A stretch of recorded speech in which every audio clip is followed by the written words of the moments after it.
और आज वंदे मातरम के 150 साल पूरे हुए हैं। दिल्ली में खास कार्यक्रम आयोजित किया गया है। पीएम मोदी कार्यक्रम को संबोधित कर रहे हैं, सुनिए। इंसान की इस अनंत यात्रा से हमने सीखा और समय समय पर नए निष्कर्ष निकाले। हमने उनके आधार पर अपनी सभ्यता के मूल्यों और आदर्शों को तराशा, उसे घड़ा। हमने, हमारे पूर्वजों ने, हमारे ऋषियों ने, मुनियों ने, हमारे आचार्यों ने, भगवंतों ने, हमारे देशवासियों ने अपनी एक सांस्कृतिक पहचान बनाई।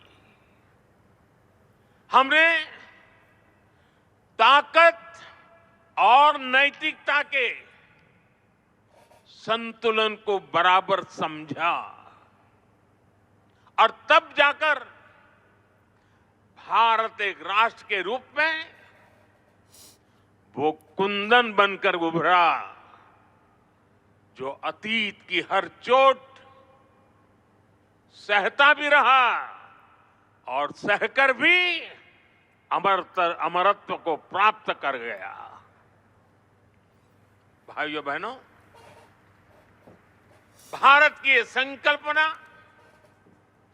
उसके पीछे की वैचारिक शक्ति है। उठती गिरती दुनिया से अलग अपना स्वतंत्र अस्तित्व बोध, ये उपलब्धि और लयबद्ध, लिपिबद्ध होना, लयबद्ध होना और तब जाकर के हृदय की गहराई से, अनुभवों के निचोड़ से, संवेदनाओं की असीमता को प्राप्त कर करके वंदे मातरम जैसी रचना मिलती है। और इसलिए गुलामी के उस कालखंड में वंदे मातरम इस संकल्प का उद्घोष बन गया था और वो उद्घोष था भारत की आजादी का। मां भारती के हाथों से गुलामी की बेड़ियां टूटेगी और उसकी संतानें स्वयं अपने भाग्य की भाग्य विधाता बनेगी। साथियों, गुरुदेव रविंद्रनाथ ठाकुर ने एक बार कहा था, बंकिम चंद्र की आनंद मठ केवल उपन्यास नहीं है, ये स्वाधीन भारत का एक स्वप्न है। आप देखिए, आनंद मठ में वंदे मातरम का प्रसंग, वंदे मातरम की एक एक पंक्ति के, बंकिम बाबू के एक एक शब्द के, उसके हर भाव के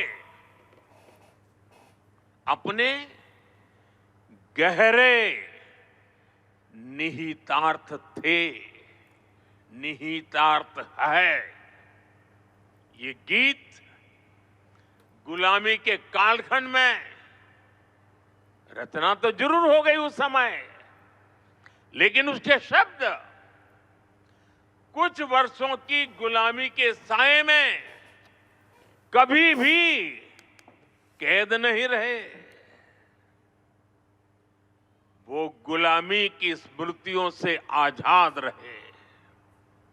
इसलिए वंदे मातरम हर दौर में, हर कालखंड में प्रासंगिक है। इसने अमरता को प्राप्त किया है। वंदे मातरम की पहली पंक्ति है, सुजलाम सुफलाम मलयज शीतलाम सस्य श्यामलाम मातरम।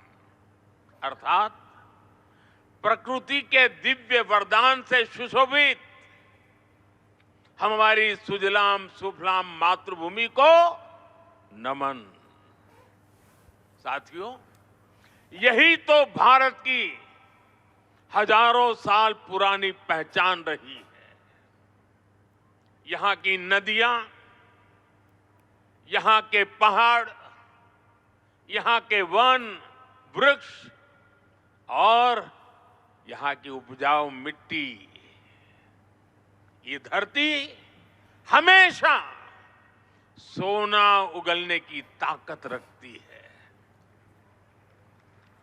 सदियों तक दुनिया भारत की समृद्धि की कहानियां सुनती रही थी। कुछ ही शताब्दी पहले तक ग्लोबल जीडीपी का करीब 1/4 हिस्सा भारत के पास था। लेकिन भाइयों बहनों, जब बंकिम बाबू ने वंदे मातरम की रचना की थी, तब भारत अपने उस स्वर्णिम दौर से बहुत दूर जा चुका था। विदेशी आक्रमणकारियों ने उनके हमले, लूटपाट, अंग्रेजों की शोषणकारी नीतियां, उस समय हमारा देश गरीबी और भूखमरी के चंगुल में करा रहा था। तब भी बंकिम बाबू ने उस बुरे हालात के स्थितियों में भी चारों तरफ दर्द था, विनाश था, शोक था, सब कुछ डूबता हुआ नजर आ रहा था। ऐसे समय बंकिम बाबू ने समृद्ध भारत का आह्वान किया, क्योंकि